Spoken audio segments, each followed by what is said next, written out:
Здесь-то все понятно. Ты пешка и пешкой закончишь, если не сыграешь. Правила ясны. Бери сколько дали, отдай сколько нужно, разницу себе.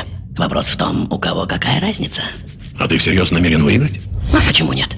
Таких, как я, много, мы и есть игроки. Потому что по одну сторону от нас реальное быдло, за которое думает телевизор, а по другую та сила, которая нас самих считает говном и быдлом. В стойле хотят, чтобы мы о них заботились. Но сами на себя давно уже болт забили и пальцем о палец не ударят. А у кого в руках реальная власть, давно стали богами. Сидят настолько высоко, что не видят в нас ни серьезного врага, ни надежного друга. У них одна проблема – они не бессмертны. Остаемся только мы. Где-то ты выгоден мне, где-то я тебе. Каждый играет в свою игру. Ты думаешь, ты игрок? Подражаю великим. Посмотри на власть. Они особо не церемонятся, показывают народу несколько зажигательных спектаклей. Раз в 2 месяца дают выпустить пар. Выборы, поздравления с Новым годом, построение нано-будущего, олимпийского царства и футбольного государства. People хавает и счастлив. Но когда у народа дыра в кармане и совсем жрать нечего, кто виноват? Тут уже не до водки с футболом, тут нужна жертва. И власть народу эту жертву, будь уверен, предоставит. Нас с тобой, понимаешь? Вот и получается игра такая.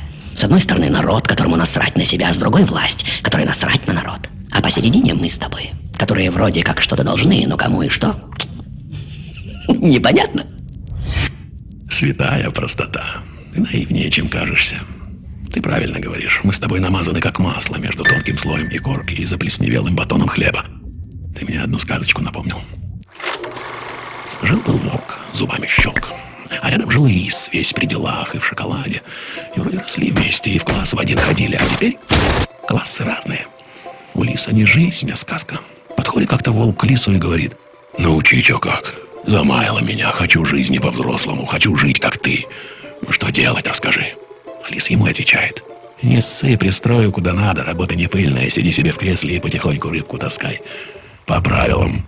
Не суетись, бери где помногу, где помалу, все сгодится.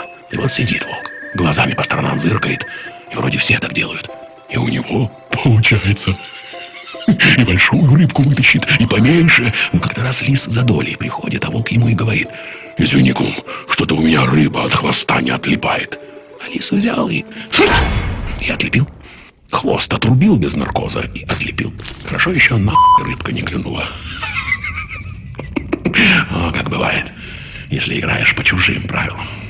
Что ты мне тут сказки рассказываешь? Ты, может, выход знаешь, если такой умный? А вот выход, коллега, там же, где и вход. Из игры пора валить. Ты посмотри, деньги у нас есть, а что толку? В этой стране делать нечего. Здесь алкоголиков и дебилов больше, чем во всем мире людей. Экология ужасная, образования нет, на будущего тоже. Тут без вариантов валить и забыть, как страшный сон. Валить? Да кто тебя отпустит? Ты этот сон не забудешь, потому что он тебе никогда не даст проснуться. У нас есть деньги. Только чьи это деньги, подумай, твои? Ты можешь их потратить, вывести, легализовать, детям передать. Не обманывай себя, не будь народом. Ты в капкане, и он разожмет свою пасть только тогда, когда ты сдохнешь. Мы с тобой можем откупиться от уголовного дела, купить особнячок, машины, нанять детям дорогих репетиторов, но не больше. Ты будешь крутиться в колесе, век боли не видать, а система будет ехать. Дай-ка теперь я тебе сказочку расскажу, коллега. Жил-был один такой умный. Устроился на работу, обустроился и покатился себе тихонечко по жизни. Осмотрелся, покатился быстрее.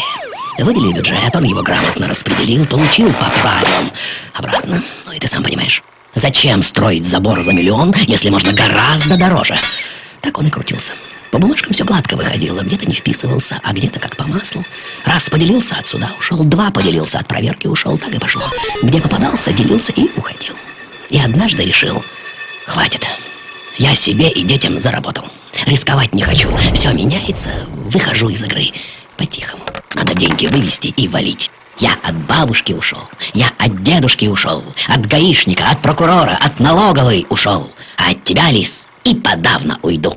И чё? Чё? Отпустить его — чистый убыток для лиса.